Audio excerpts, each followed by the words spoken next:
Hello and welcome everyone to Hot Topics, the DuraSpace Community Webinar Series. My name is Christy Searle and I will be facilitating today's session. For your convenience, there's a chat window located at the left side of your screen.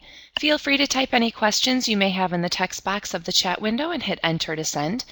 At the end of the presentation today, we will be taking questions from our audience and we'll ask you to post your questions in the chat window at that time. We're pleased to have you with us today as we launch our 12th Hot Topics series, Digital Preservation with ArchivesDirect. Ready, set, go. Earlier this year, Artefactual Systems and the DuraSpace organization launched ArchivesDirect, a complete hosted solution for preserving valuable institutional collections and all types of digital resources. Ensuring that your digital holdings remain both safe and accessible for future generations at prices that you can afford makes ArchivesDirect the best choice for one-stop, durable, safe, and cost-effective long-term preservation and storage. Today's webinar will help institutions interested in how to get started preparing their digital content for preservation using the ArchivesDirect hosted service. This series is both curated and presented by Artefactual Systems' Sarah Romkey, who is the Systems Archivist, and Courtney Mumma, who serves as a U.S. and International Community Development Consultant.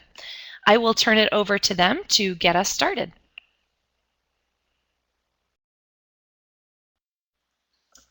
Hi, everyone. Thank you so much for joining us. Christy, is my sound still okay? Yep, you sound great. Thanks, Sarah. Great. Thanks, Christy. As Christy mentioned, my name is Sarah Romkey. I'm a systems archivist for Artefactual Systems, and we're joined also by Courtney Mumma, our U.S. and International Community Development Representative, who is going to help me field questions at the end of the presentation. So this is part one of a two-part webinar, and this is the agenda for what we are going to talk about today. So we're going to have just a very quick introduction to ArchivesDirect. I know a lot of you have probably already made yourself familiar with what this service is, and a number of you may have participated in the informational session webinar that we held already. Next, we're going to go through a couple of steps that we feel are really important before signing up for a service like ArchivesDirect, before getting started, excuse me, with your digital preservation work, how to question your content, how to survey your digital content.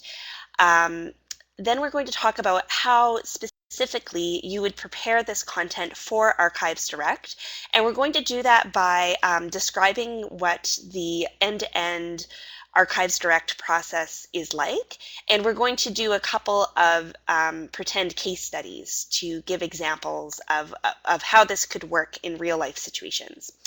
We're going to talk a little bit about general readiness for digital preservation in your institution, and we're going to talk about what our next webinar in this series is going to cover.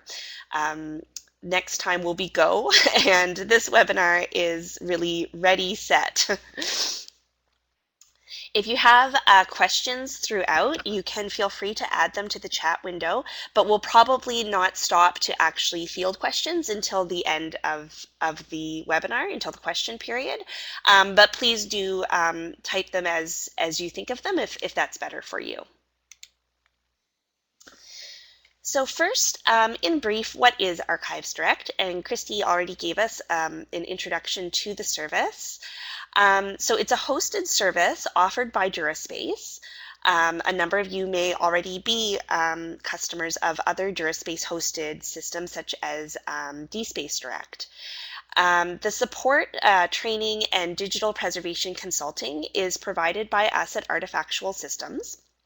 And what the system really is, technically speaking, is a combination of our open source system, Archivematica, plus DuraCloud. And what the two systems together really produce is standards-based digital preservation in long-term storage.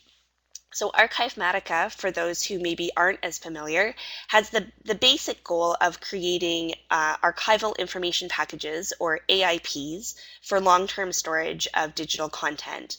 And DuraCloud has the goal of maintaining digital content for the long term using a variety of ways of safeguarding that material, such as multiple copies and so on. So the two combined provide you with a manner of creating archival information packages and storing them for the long term. So what types of digital content can you store in this way? And it's really very widespread with a large number and variety of kinds of formats and kinds of material that can be preserved in this way. We were very fortunate to have a pilot testing period where 9 institutions worked with us from last fall and winter to pilot the ArchivesDirect system using Archivematica and DuraCloud together. And we fully expected those pilot testers to have a wide variety of material to test with, and that is exactly what we experienced. So some pilot testers had a variety of born digital material.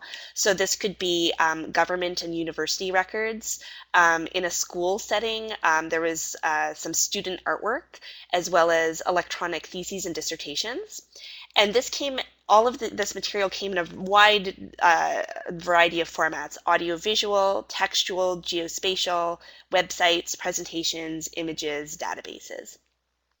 We also had a number of pilot testers working with digitized materials. So this may be books, newspapers, images, and video that they had either digitized themselves or had digitized from a third-party vendor. And in some of these cases, they had pre-made access and preservation copies. So they had already thought ahead to providing access to the material and had copies that they wished to use for access purposes. And we'll talk a little bit later in the presentation about workflows that make that possible. Also, oftentimes with your digital content, you have some form of submission documentation and or metadata that you would like to preserve with the digital content. So this could be permission forms, accession records, transfer materials, sometimes pictures of actual digital material if you're working with, say, external media such as disks and hard drives. You also may have descriptive metadata that you've either created from scratch or has come from another system, and you'd like to preserve it in your archival information package with the preservation copies. And these workflows are all very possible with the ArchivesDirect system. So I'm going to go through a number of slides where it's going to sound like I have more questions than answers, but if I were working with a new ArchivesDirect client, these are the kinds of questions that I would ask them and that they may have to go back to their current systems and processes and see how many of these questions they could answer. And this is exactly the process that Courtney and myself went through with our pilot partners during the pilot period. So one of the first questions that you'll be faced with is, where is your digital content? Do you have it stored locally? Is it on a server that you have local access to, or is it on a local hard drive or computer that you're able to access? It could be in another system. You could already be using an access or repository system such as ContentDM, DSpace, DuraCloud, Islandora. You may have detached media that you are needing to contend with. You may have floppy drives, external hard drives, CDs, DVDs, USB sticks, and all of these external media types can hold digital content that you wish to preserve. And lastly, your material may already have some kind of packaging. It may be bagged using the Library of Congress Bagit specification, which is a format that Archivematica is able to process. Archivematica is also able to process forensic images, if that's a workflow that you're using, as well as zipped or tarballed packages of content. Secondly, how much is there? Are we talking about gigabytes, terabytes, petabytes? How much material do you have to preserve? What is the sum total of all of the material? But also, what are the size of the distinct content sets within your sum total of all material? This can be important because as you start to process material, you may have reasons for wanting to structure your archival information packages in a certain way. Maybe for you, you have a business reason or an organizational reason to keep certain content preserved together. And if that's the case, how big is that content in total? So is it a manageable size that can be preserved in an archival information package, or do we need to look at other workflows such as creating an AIC instead? Within that content, what is the biggest single digital object? This is a question that we asked our pilot partners quite frequently, just so that we can anticipate the kind of processing power that your ArchivesDirect installation will need. The quantity of the files can also have an impact on the processing configuration. So what is the sum total of all the files? And similar to when I was talking about size, if there's distinct sets of content that you wish to preserve together, how many files are in that set? And this would all help us as your service provider, look at the resource capacity and the space that we have allocated to the different processing spaces within the ArchivesDirect installation. And we would talk with you about what would be the ideal sizes and what would be the ideal capacity for your installation. We are able to talk to you about kind of customized configurations, although this is a hosted service. It is very possible to make your particular hosted instance work for your particular workflows, as opposed to maybe your neighboring institution's hosted installation may look a little bit different. It may be different because of their processing needs. So some questions that you can continue to ask of your content, and I should add that I hope that this information is helpful, even if you're not immediately looking at ArchivesDirect. I think these are questions that I would encourage anybody who's undertaking digital preservation in any kind of system to ask themselves.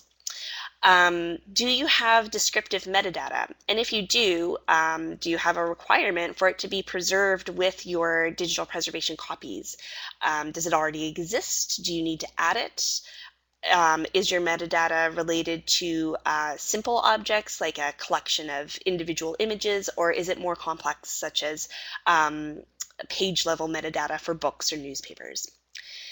Do you have submission documentation that would be important to store with your preservation copies? This could be things like donor agreements, licenses, pictures of physical media, and so on. Do you already have access copies, or are you relying on Archivematica to make access copies for you, which is a workflow that Archivematica supports? And what system do you plan to send or to store them in? Do you plan to use Archivematica to generate preservation copies, or do you wish to simply preserve a copy of the original that you already have? And finally, do you have what we call service masters, that are sometimes also called mezzanine files? So these would be copies of your original content that maybe have some tweaks done to them. So for example, in a digitization project, you may have done some cropping and color correction and straightening, and maybe you have something that's in between the original and the access copy that you also wish to preserve.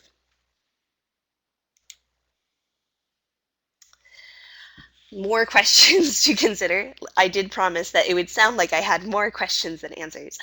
Do you have a directory structure that is important?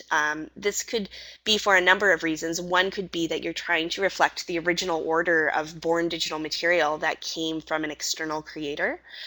If that's a need for you as an archives or a library. You also may have directory structures that are important to maintain so that, say, a digitization project is understandable in the future, to keep chapters of books together and that kind of thing. If you have packaged content, such as zipped bags or zipped packages, do you require to keep both the package, or do you want to extract the contents and delete the package? These are both possibilities in Archivematica's workflows. We have a number of different transfer types that are supported in Archivematica. I've mentioned them already, but if this isn't information that you've already thought of, do you have the content in a Library of Congress bag? Is it a DSpace export? That's a workflow that Archivematica supports. Is it a forensic image? Knowing what kind of transfers you plan to process through Archivematica will be a useful thing to know. Do you have a requirement for your archival packages to be within a certain size range? You may anticipate workflows in the future where you're downloading your archival packages from storage, and you may not wish them to be too large, so that it's easy for you to download them quickly in the future. That might be a requirement for you. And finally, will the archival packages that you've put in storage have a one-to-one relationship with the content that you've put into the ArchivesDirect system to begin with? It is possible to put content into ArchivesDirect and then arrange it into multiple archival information packages. You could also take one very large transfer of material, arrange it into several other packages, or you can take many transfers and arrange it into one larger package. These are possibilities. So thinking down the line about how you or your users or other people at your institution may want to access and interact with your stored archival information packages is a useful thing to do at the outset of beginning your digital preservation practices. So now I'm going to talk specifically, if you're using ArchivesDirect, how do you prepare this content for processing in the ArchivesDirect system? So the easiest way for you to make your content available to process in ArchivesDirect is by using the DuraCloud Sync tool. Some of you may already be familiar with this tool. It's very easy to use, and it works by watching a directory on your computer or on like a mounted server that your computer has access to. You can either create a new directory or you can set it up to watch an existing directory. It can also watch many directories. It doesn't have to be just one. Archivematica is a system that understands content as long as it is inside of a directory already. So Archivematica kind of uses two layers of file structures. It'll use one directory to create a space to find the transfer content within. And then the content itself also has to be inside of a directory. So my message here is that we've kind of created three directory layers through the combination of the two tools together using the DuraCloud Sync tool and Archivematica. One directory is for the Sync tool. Two more layers of directories, of hierarchical directories, are for Archivematica to be able to process the content. So that means your content will be in three layers of directories. This is hopefully more understandable from my next slide. So this is a couple of screenshots of how I've set up the DuraCloud Sync tool on my own computer. I'm just going to use this pointer tool to point to the, There we go. So this is how the DuraCloud configuration looks up here at the top. So you can see that I've set the sync tool on my laptop to watch a directory that is on my desktop, which I've called DuraSpace. You can call it anything you like. I set this up when we first started working with the folks at DuraSpace, so I called it DuraSpace. Within that DuraSpace directory, over here I have a screenshot of the inside of that directory. And inside, you can see I've created another directory called transfers. And that's the directory that I've told Archivematica, hey, this is where my content is coming from. After it's uploaded to DuraCloud, Archivematica, the installation that I have set up for myself, is set up to look for a directory called transfers. And within that directory, there are further directories where my content is sitting. So these are all just samples, things I was testing with, but in a real life example, this might be something like each folder might be its own digitization project, or it might be a collection of materials that came from a donor. You can have subdirectories within those directories, really as many as you wish. But there needs to be this 3-level directory structure to use Archivematica in conjunction with the DuraCloud sync tool. This is something that ArchivesDirect clients will work quite closely with us on structuring this content before they start using the system, just to make sure it all works smoothly. So I'd like to describe this process using a couple of pretend case studies that I've come up with. They're they're pretty simple examples. I know that real life can get much more complex than this, but hopefully it'll give you the idea of the kinds of workflows that are possible within the ArchivesDirect system. And in our next webinar, we're going to sort of pick up where these case studies leave off today and talk about how you would then process that material in Archivematica. So the first scenario that I would like to present is a scenario of digitized content. So an institution has digitized master images. They could have been provided by a vendor, or they could have been created themselves. And they have the following goals. And you'll notice in both of the case studies that I'm going to talk about, I'm outlining these in terms of what the institution's digital preservation goals are. I think that's an important way to frame workflow questions. Different institutions may have different goals from each other. There's no right or wrong. There's very many possible scenarios. What's right for one institution may be totally different for another institution. So the institution that I'm imagining has defined these goals for themselves. They would like to preserve the digitization masters in an AIP. So they would like to take these files, say they may be TIFF files, high quality TIFF files, and they want to preserve them for the long term in an archival information package. They would also like to create access copies for use in their access system. So they want to create what's called a DIP, or a dissemination information package, using a more access-friendly format, which would use Archivematica's normalization functionality. So this will be part of what we are able to demonstrate in our next webinar. But in short, Archivematica works on the idea of creating normalized copies of preservation files. So if you, just as an easy to explain example, if you put TIFFs into Archivematica, most people, for access purposes, would want those to become JPEGs. So there's normalization commands within Archivematica that will transform those TIFFs into JPEGs so that they can be used in their access system.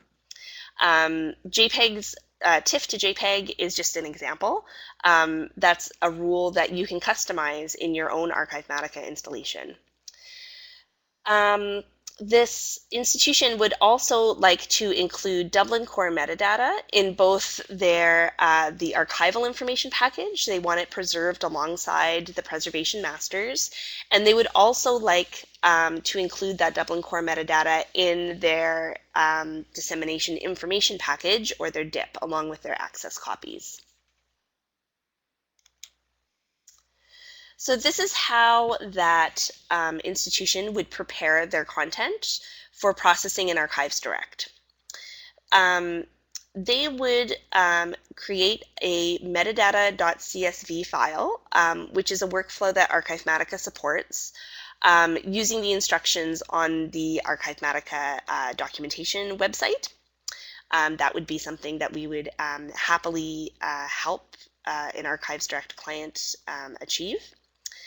If they needed any help with that workflow at all.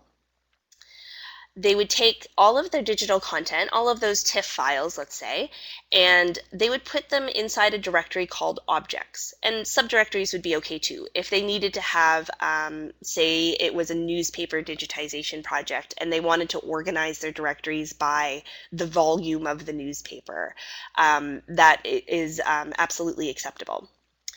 They would take the metadata.csv file and they would put it in a directory called metadata.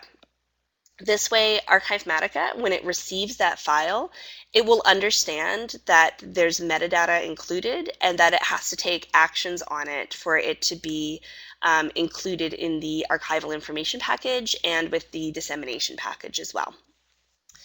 So at the bottom of my screen, this is what the directory paths in the sync tool would look like, or at least this is how it would look on my computer, the way that I have my sync tool configured. I'm just going to use the pointer tool here again.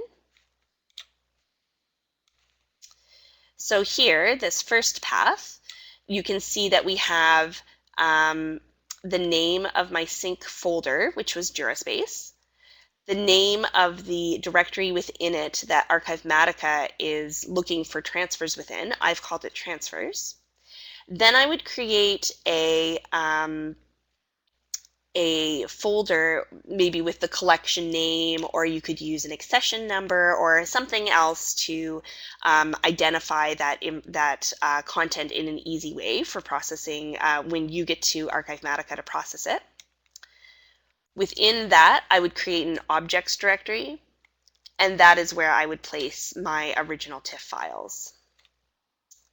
For the metadata, the directory path is the same until you get after the name of the collection or the accession number, however you want to identify the content.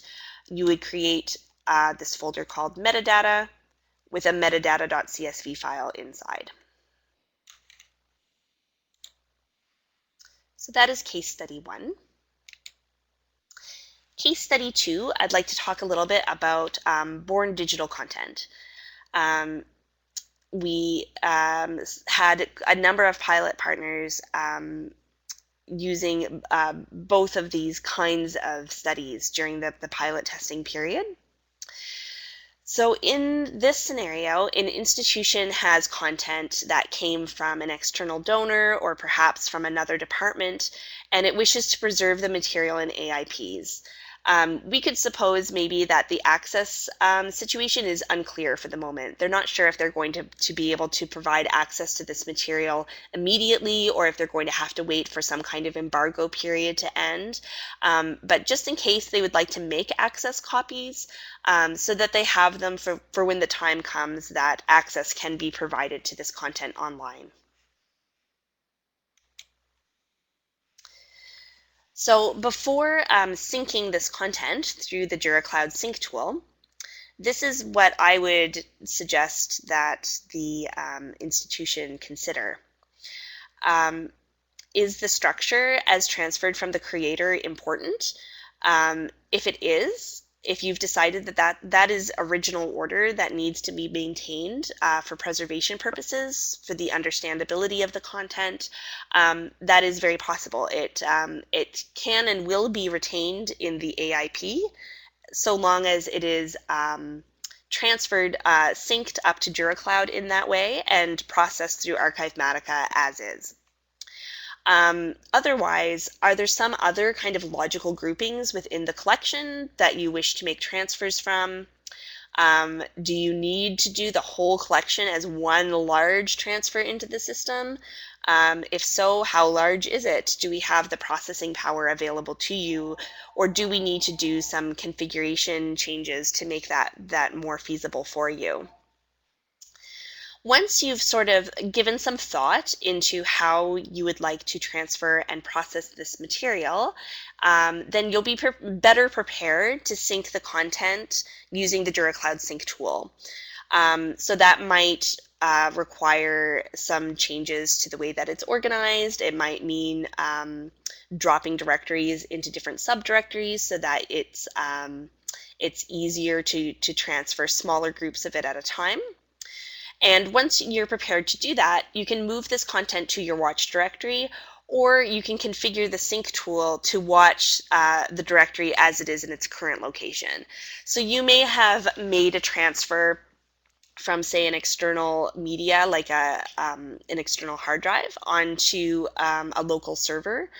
And you can configure your sync tool to then watch that directory that you transferred the content into.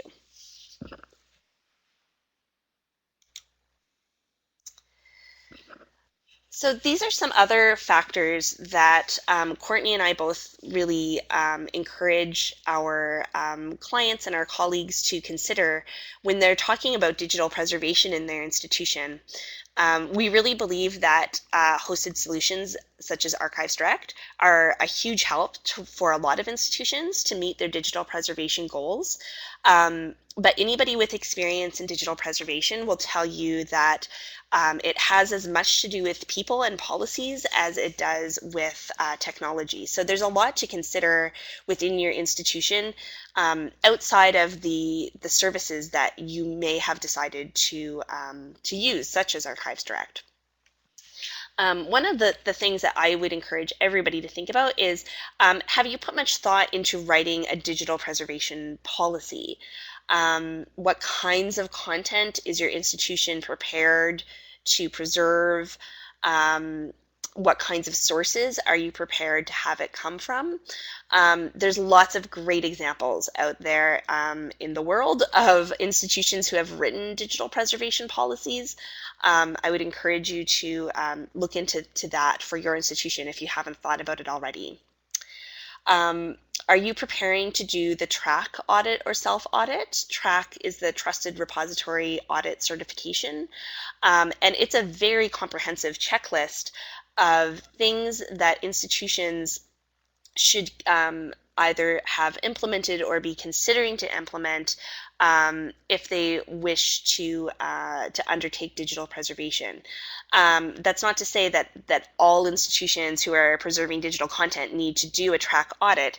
It's just it's a really comprehensive checklist, and it might force you to face questions that you hadn't thought about before. The Archivematica website hosts a TRAC self-audit tool, which uses Drupal. It was developed by Nancy McGovern at MIT, and we're happy to be a place where you can download that. So that's a place that you can go to access that self-audit if you wish to do so.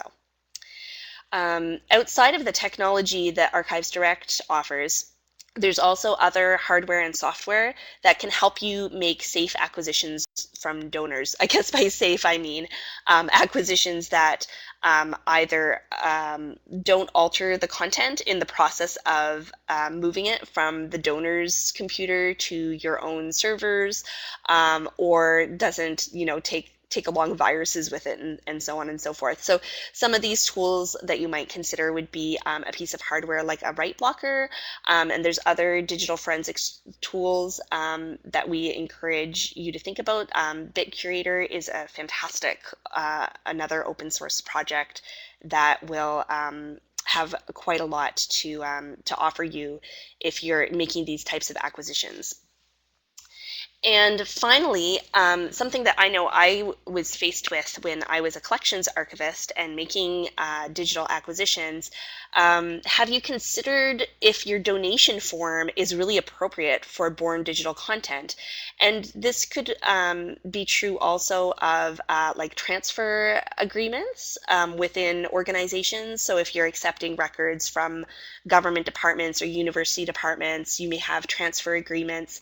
Do they cover the types of things that you need to think about with digital content? So that could be factors like, are you allowed to migrate the content to new formats for preservation purposes? Are you allowed to have multiple copies stored in multiple locations? What are the access permissions that are required? Is there a requirement for people to access it only after a certain period of time, or only in your reading room, or can you just put it up online in your access system?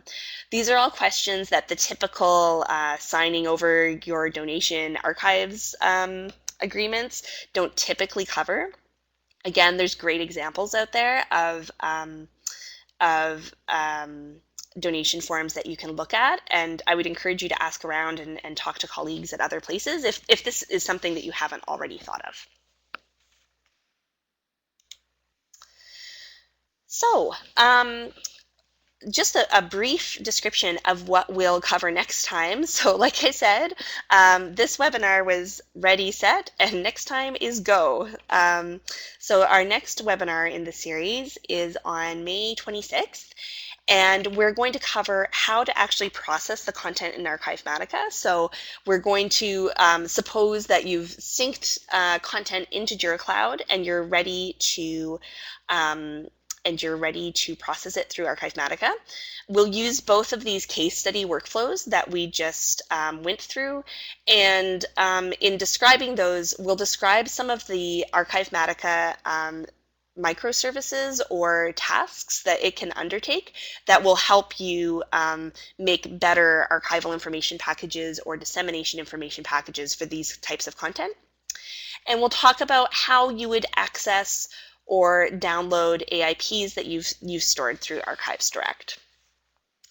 And we're ready to welcome your questions. So while you're typing them or thinking of them, we just want to bring an upcoming event to your attention. If you're in the Los Angeles area, you may be interested in the IS&T Archiving Conference.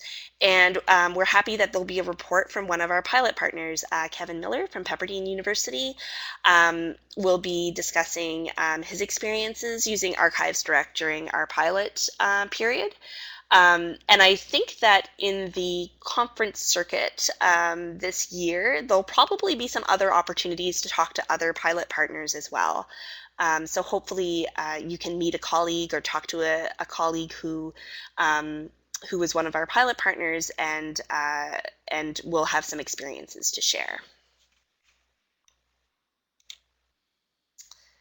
So just while you're thinking of your questions, you may want to take down our URLs of our websites. ArchivesDirect.org describes the hosted service, and Archivematica.org will describe the open source software, which is at the kind of the root of creating archival information packages in ArchivesDirect. Sarah, hi, it's Courtney. Thank you so much. Thanks, Courtney. Christy, did I interrupt you? No, you can take it away. We have our first question, Okay. Courtney. Great. So we have, I'm going to take some of these questions so Sarah can rest her voice, but Sarah, please, if you have something to add, please do.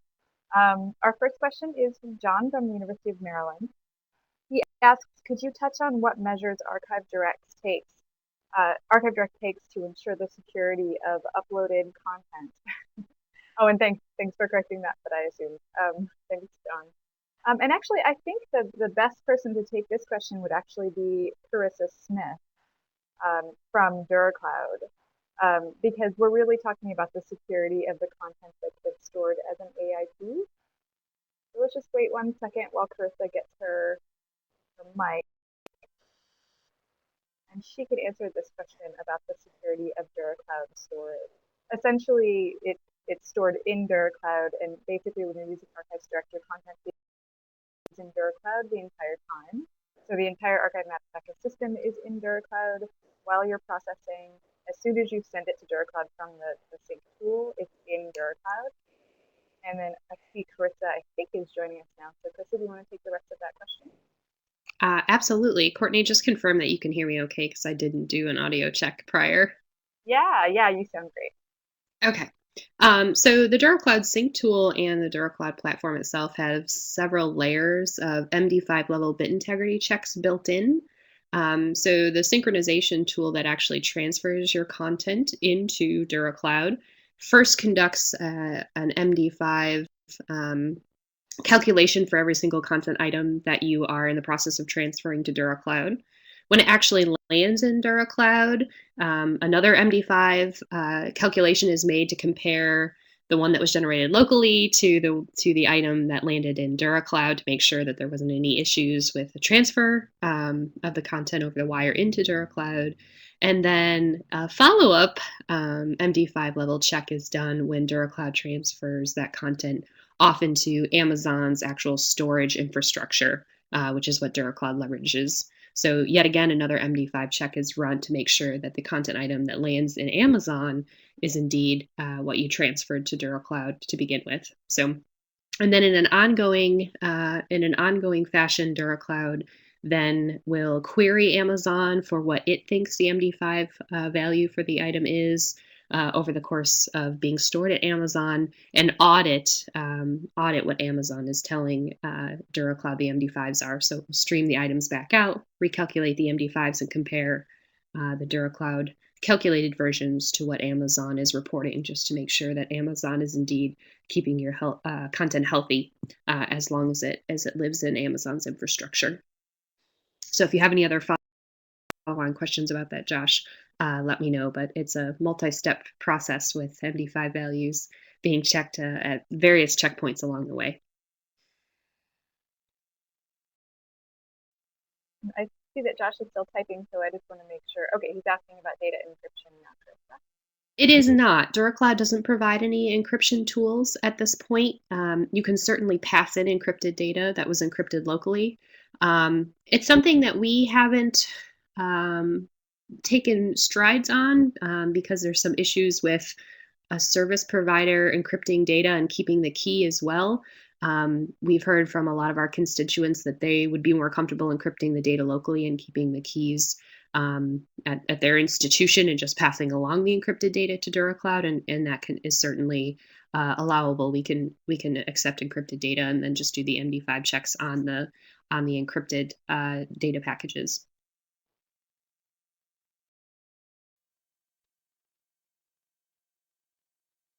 Okay, we're just gonna wait. Okay, Josh is asking about, is that what the track certified project does? And Josh, I think you might be asking about the track auditing that Sarah was discussing. That's just something that we recommend for institutions who are approaching digital preservation in their institution. So we recommend doing an internal audit if at all possible. And I provided a link here in the chat to a download of a Drupal tool that actually helps you along with doing those internal track audits.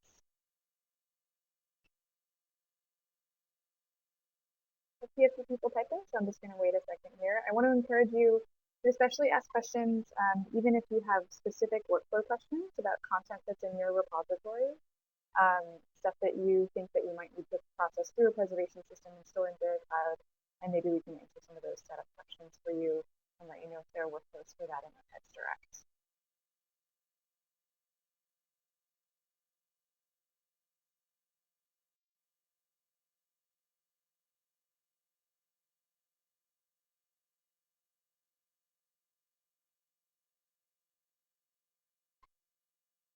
While I'm waiting for you to type, just so you know, this is Courtney again, and I am giving a workshop for Archivematica in LA. So if any of you are in LA next week, I'll throw the link up here in the chat for you in a little bit after we're done with questions.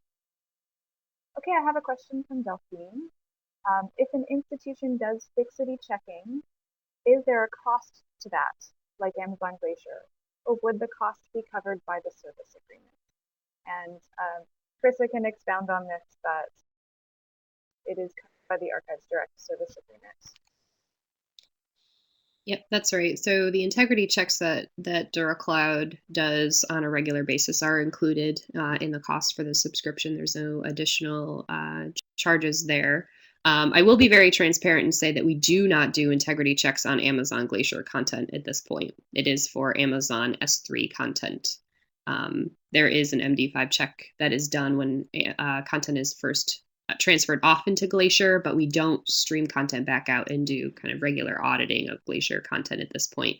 And probably for many who are familiar with Amazon Glacier, that's due to the cost of pulling content out of Glacier. That's where Amazon hits you with a fee. So at this point, there's certainly an MD5 check that is conducted when the items are first transferred into Glacier, but we don't do any ongoing checks of Glacier content. We do that at the S3 copy of the content. And I'll add one more thing about Fixity, just with regard to checksums when you're running content through Archivematica. Archivematica creates checksums for your content that can then be checked later on. But Archivematica also allows you to include checksums that you might have to include with the content. We've got a workflow for that so that we can check those checksums that you already have. So for instance, if you've gotten digitized content from a vendor, you may have asked them for checksums on that content. And then you could include that in a workflow with ArchivesDirect.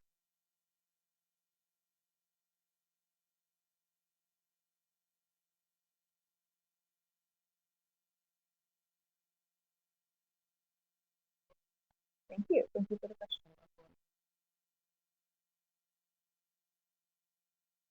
And as Christy said, I'll ask out loud. Any last questions before we close up for today? While we're waiting, I just want to say thank you so much. Thank you, Sarah. Thank you, Christy, for hosting. Thank you, Carissa, for being here to answer some of those specific DuraCloud questions. And I'm looking forward to the next one when I get to actually show you some of the workflows processing through Archivematica, through ArchivesDirect, and all the way to storage in DuraCloud. I see many of you are typing, so I'm going to wait for a moment.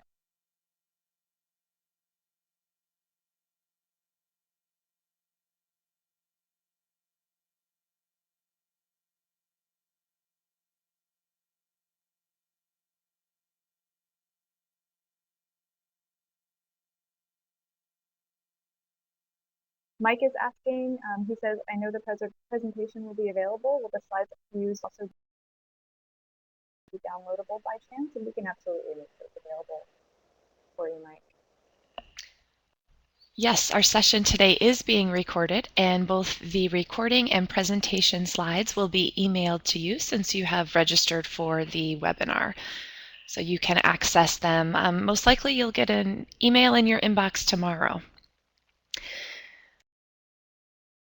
So with that, I would like to extend a very big thank you to Sarah and Courtney for providing us with this information today. So ArchivesDirect, we are ready. We're set, and it's time to go, no pun intended.